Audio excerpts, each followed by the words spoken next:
Did you know that the episode you are about to listen to is available on YouTube as a full multi-camera experience? Search for the Murder Police Podcast channel on YouTube. Subscribe and see what you have been missing. Like I say, he was there alone after the victim was deceased for several hours. I mean, we're talking a long time. Just laid him in bed with him. And we also found written in blood, "Please send to heaven, Todd and Matt." Warning. The podcast you're about to listen to may contain graphic descriptions of violent assaults, murder, and adult language. Listener discretion is advised. Welcome to the Murder Police Podcast, The Murder of Todd Schumacher, Part 2.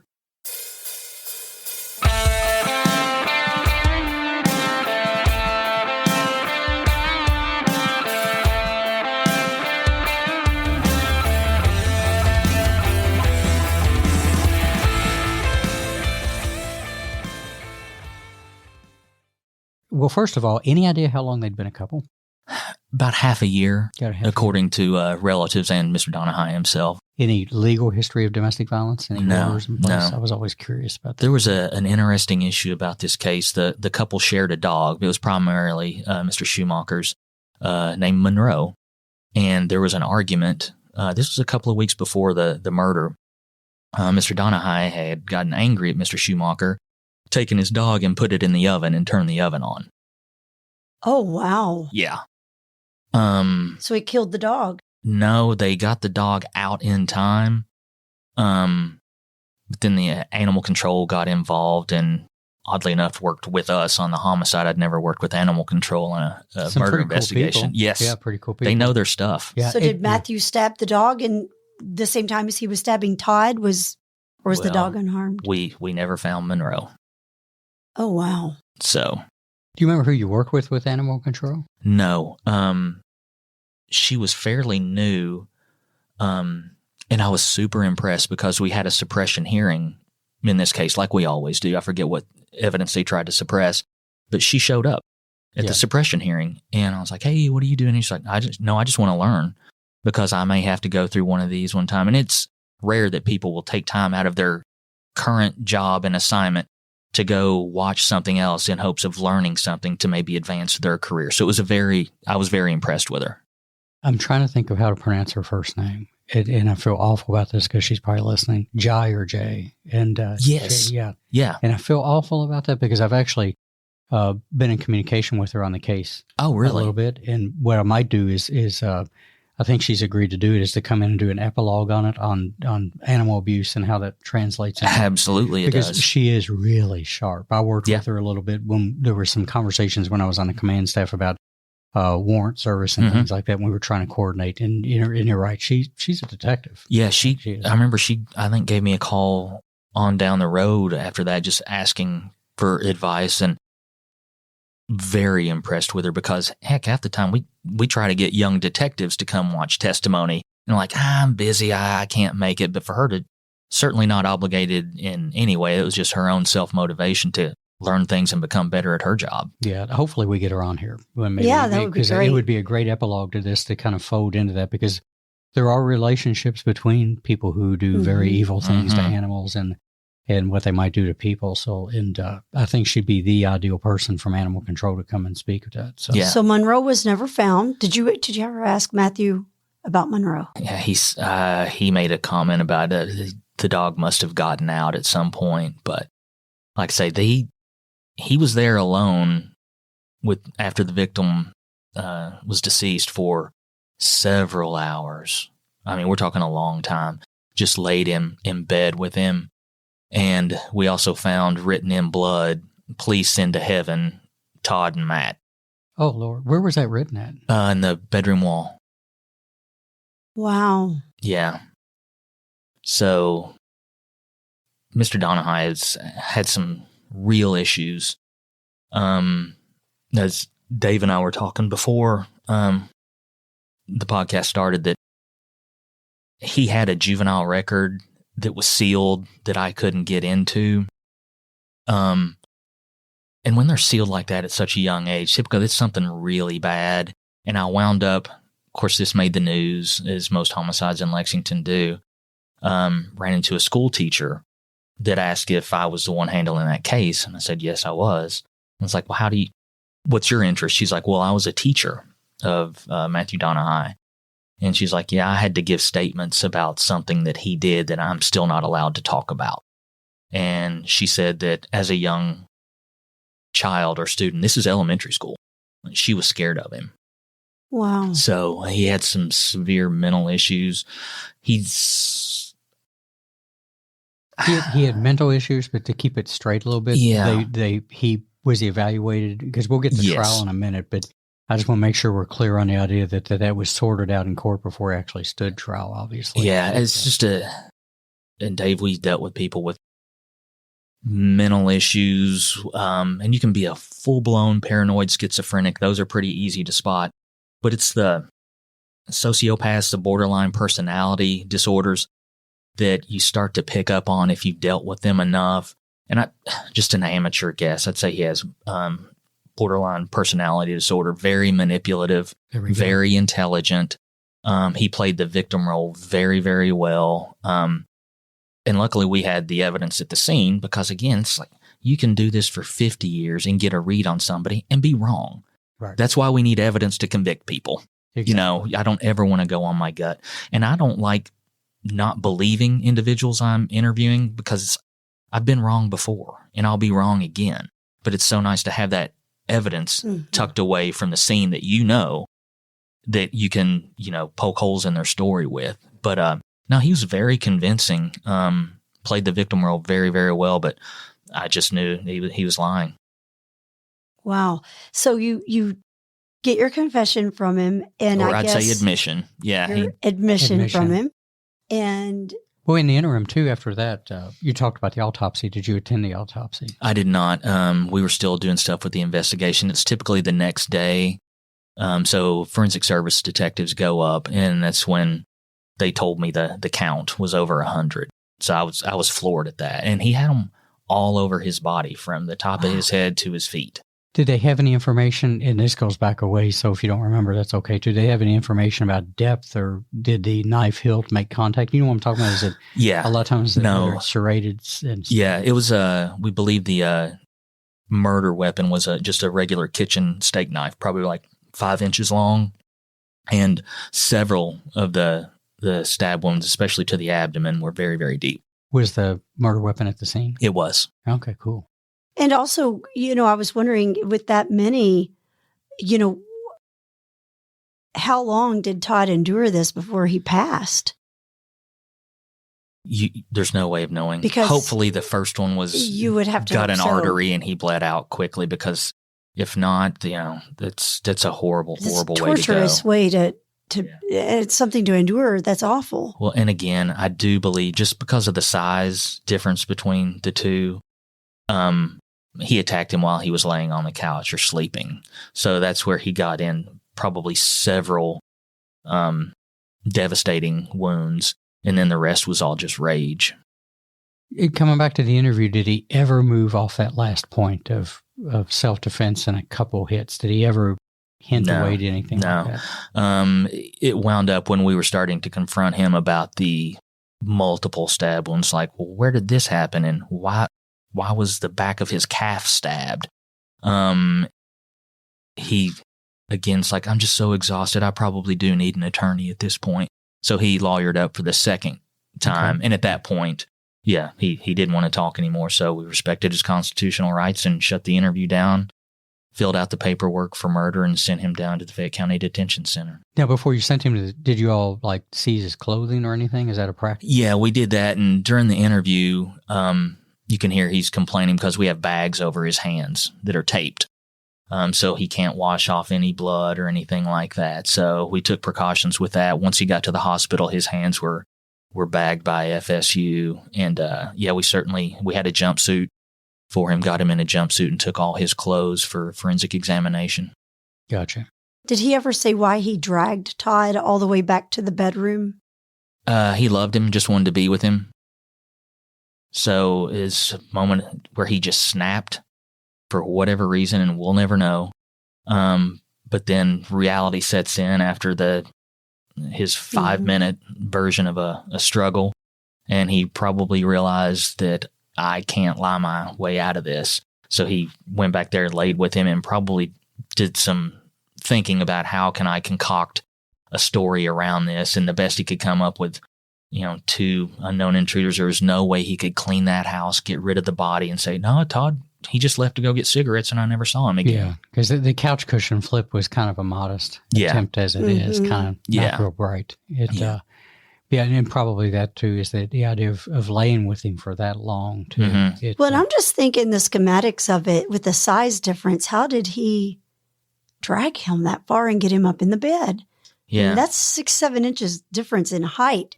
Well, dragging him wouldn't have been too hard. But getting him on the bed probably would have been a struggle because, it's horrible to say, but dead weight is difficult to move around.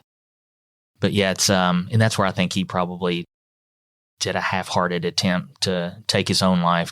He saw there's no way he was getting out of this. But then I think he was surprised by the family showing up and had to go with that story about 2 intruders. That story that he concocted, Yeah. So he had handed that story to the family, I guess. Yeah, to the family and then to the initial officers at the scene.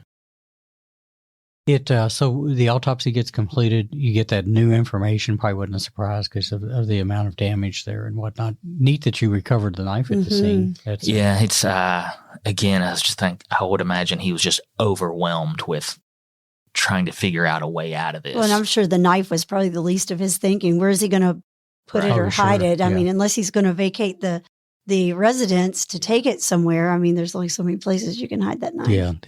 Yeah, they don't think that through too good. I've only seen one time we had a murder off of Willard Street, I think one time, and then they actually called a guy, and he reminded me of Wolf in Pulp Fiction.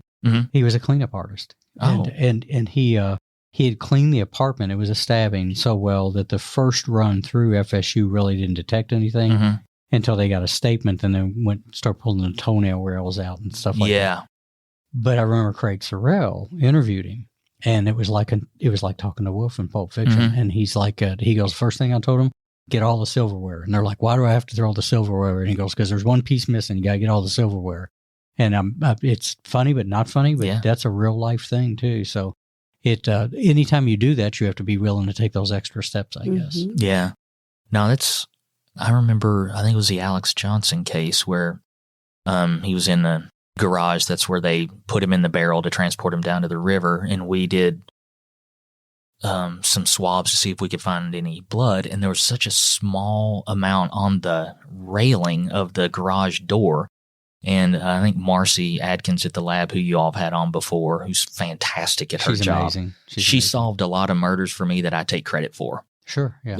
As all cops do. Yeah, sure, she would love hearing that. No, and she will. Yeah. And she will, Marcy. Marcy in the lab has been so good to me over the course of my career. So many people. Matthew Clements, who's in ballistics, I could call them at any time. And if it was legit enough reason, they'd jump me to as close to the front of the line as they could. That's that relationship that you get with people, and it makes it. Yeah. She's going to be back, and Bill Brislin will be back, and we're going to try to get him through one where he doesn't cry or weep. And but Bill and Marcy have agreed to do one, and I'm not going to disclose what it's about, but it's a serial offender. Yeah, very scary guy. Yeah, very spooky, and she is brilliant. Yes. She has the ability to, I think for our audience especially, she can take that into layman's terms so quickly and make people understand. Well, Marcy she's one of those where she could have easily transferred from the lab. She could have been a homicide detective and a very good one. Absolutely. Her linear and analytical thinking is right on. Yeah, she would have been fantastic at that job. She's patting her own back right now, and she should be. Yeah, sure, absolutely, exactly. She should. Yeah, exactly. So we get through the autopsy, we recover the knife and everything, and he's done making no statements after that. Correct. And that gets tricky. A lot of people don't know. Maybe we'll do an educational show on Fourth Amendment, and then it moves in First Amendment, Fourth Amendment, Fifth Amendment, Sixth Amendment. All that it's kind of convoluted as to how it gets more difficult to interview somebody the longer they're in that first couple weeks. I guess what we're talking about now is what kind of things went on in the aftermath after he goes to jail. Walk us through what the investigation looks like and the things that you're doing to tie this up. Well, this one is actually really short and simple. Those domestics typically are. You're not having to run down alternative suspects or anything like that. like I mentioned before, we swabbed the heck out of the house. Turns out once he admitted that it was just he and Todd, and he was the one that stabbed him, all that blood and swab kind of became useless because we know the blood belongs to the victim, Todd. And if there's fingerprints on things belonging to Matthew Donahue, then that doesn't tell us anything. He lived there. Useless until you get on the stand. Yeah. Right? Yeah. And then when you get cross-examined as to why you didn't do it. Yes. So you still, it's perfunctory to some degree, but you still do it. And you're always, I had a murder case where we only collected 15 items and I only sent off 2 or 3 items to be tested because it was a domestic as well. And I got grilled on the stand for cross-examination. I didn't send enough off to the lab. I already had my mind made up, stuff like that. And it doesn't matter. If I sent off 99 things to the lab, they'd say, why didn't you send off 100? You know, it's just a tactic that they use, and I understand they've got a job to do. Sure, but absolutely. Yeah, as long as you can articulate why you sent something off or why you didn't, you're fine. Right. It's funny too how we're talking about a quick case because it's so isolated. And we were just listening to the Culpable podcast the other night, Wendy, on season 2, where they're talking about the murder of Brittany Stykes in Ohio. And really good investigators, you can tell. It's an unsolved case, but I think they'll get there. But one of them was talking about the challenge on it, whodunit, when what people think are tips or conjecture in theory, once that lands, because they're talking in that case about thousands of tips. Yeah. The guy that allegedly killed the 4 kids in Idaho, I think, when they talk about having thousands of tips, I don't think some people understand that that's 1,000 things. That's 1,000 interviews. That's it. At least. Right? Yeah. And every one of them has to have a bow around them. Yeah. And that's a big deal that I always try to get across to people is a tip is something that might move, but geez, Pete, don't ever confuse that for a theory you have. Yeah. I mean, don't paint that in a different way. Well, I'm sure you had some cases, I've had several, where you get to a point in the investigation where you kind of hit the end of the road and it's like, should we take this public, put it on the news because you need their help, but you only want the viable tips. Because once it goes out there, you'll get 100, 200 leads and you have to follow up on every single one. Yeah, they've all got to be wrapped up. Yeah, because if you don't, if you have 200 tips and you only do 199, by the time it gets to trial, those defense attorneys will be convinced that one person you didn't do was the real killer and we've wrongly arrested their client. That's even if it's an unequivocal case. Yes. I mean, it'd be neat for people to experience that, to be on the stand when it happens. But even if it's an unequivocal, I did it and the evidence is there, that's their job. And, we've got great ones in town. I've bragged on our defense attorneys more than once and I'll continue to. They're amazing people. But neat stuff. So in that case, it wraps up pretty quick then too. So yeah, the investigation part is actually, in this one, it's probably done in 4 to 5 days. And that's all the paperwork and everything, sending stuff off to the lab. So you get to kick your feet up on the desk because, obviously there's nothing else going on in town, right? Absolutely. That's it. Maybe 2-3 years you'll have it. I'm being facetious. Of course you are. Exactly. That is then, there's the gallows humor up in homicide. Sure. You have to have it. But it's a good feeling when you're next up and you finally get one. And it's like, okay, this isn't a whodunit. I can solve it, wrap it up pretty quickly, and then I go to the back of the line. And that's maybe you get lucky and your number's not called again for 3 months, 4 months. So, you're not busting your butt on this unsolved murder because those are the worst when you get an unsolved and you're still killing yourself and then you get another one. Which is the nature. It's that's it. That's where all that loose ends. I think my land speed record for one was a Derby day where a guy got beat to get death with a 2x4 off 3rd Street. And I think I was able to be back home in about 4 hours. Yeah, those are nice. Yeah, exactly. I had some stuff to do afterwards, but I had somebody in custody. I had statements. I had the physical evidence recovered, and we got to it. But that never happened again. And you're right. That's the raking leaves on a windy day. Yep. They're always coming in. It's a really good analogy because it just doesn't stop. You just hope for a breather from time to time. And I think if somebody gets into the business, I think it's a mistake they might make. Don't ever think you're going to be done and kind of take it's the nature of the beast. Yeah. But when you do leave, to this day, and I've been gone a long time, I still will be out doing something and I'll think about one of them that didn't lay down. You're just always like, if I could get back and do this, that never leaves you. I'm pretty lucky in that. I think I've only had 2 unsolved in my career and I put them I work them to exhaustion. Yeah. Like it's just, so I'm at peace with that. But I still I've been gone over a little over a year now, and there's still some PTSD. Like when I hear a certain phone, a ring type, that was my ring when I was in homicide at 3 a.m. I'd hear the ring. And if I hear that exact ring, it's like, it takes me back, and I'm not happy about it. Sure, exactly. But I will say this, I kind of miss it enough to where, like, when we're talking about David Kelm's family, or we've the Hasty family, which is beautiful people that have an adult son. We covered Michael Gorley that went missing and hasn't been seen, and there's foul play all over that.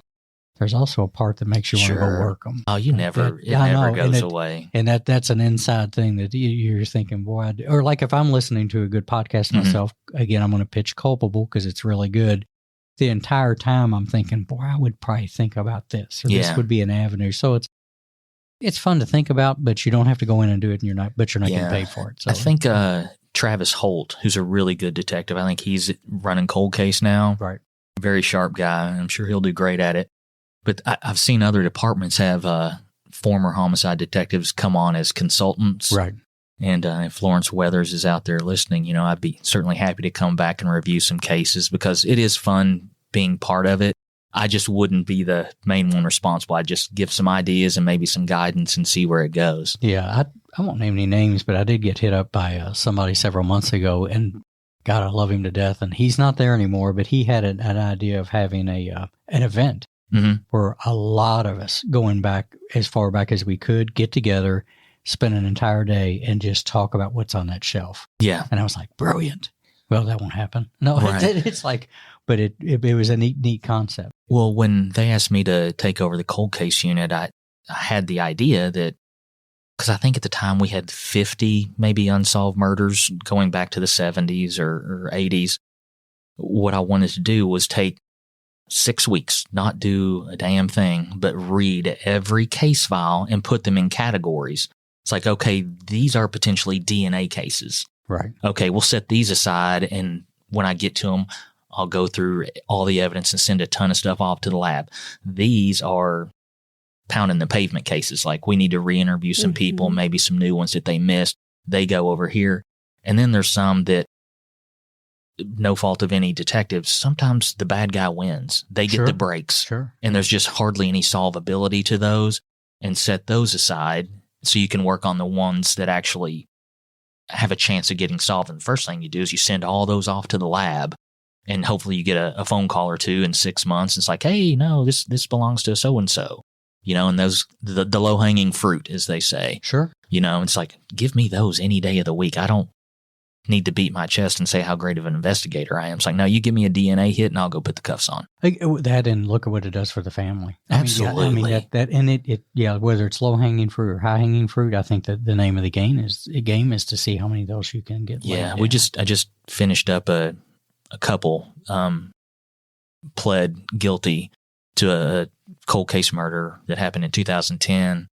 But yeah, that's when I made contact with the victim's daughter. I knocked on her door and told her who I was, and she was like, don't get me involved unless you believe you can solve this. Because I'd already come to a certain amount of peace with it. Right. I don't want to live through it again if nothing's going to happen. And that's tough, because I was like, I can't promise you anything. All I can promise you is I'm going to give it my all, and I'll keep you in the loop every step of the way.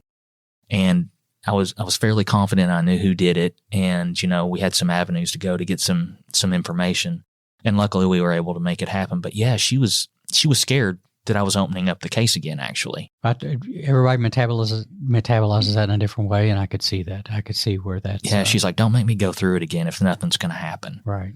So that was a real relief off my shoulders when we finally got the arrest of the two individuals, and yeah, she was very grateful and also frustrated that it took 13 years, Absolutely. Yeah. Crazy. Well, let's go back to this one. Sure. That didn't take 13. Thank God for the family on that. Is where do we go now? If pretty quick investigation, get some things back, some lab work, you got your autopsy reports and everything. What happens next? Hey, there's more to the story, so go download the next episode like the true crime fan that you are. The Murder Police podcast is hosted by Wendy and David Lyons and was created to honor the lives of crime victims, so their names are never forgotten. It is produced, recorded, and edited by David Lyons. The Murder Police podcast can be found on your favorite Apple or Android podcast platform, as well as at murderpolicepodcast.com, where you will find show notes, transcripts, information about our presenters, and a link to the official Murder Police Podcast merch store, where you can purchase a huge variety of Murder Police Podcast swag. We are also on Facebook, Instagram, and YouTube, which is closed caption for those that are hearing impaired. Just search for the Murder Police Podcast and you will find us. If you have enjoyed this podcast, please subscribe for more and give us 5 stars and a written review on Apple Podcasts or wherever you download your podcasts. Make sure you set your player to automatically download new episodes so you get the new ones as soon as they drop. And please tell your friends. Lock it down, Judy.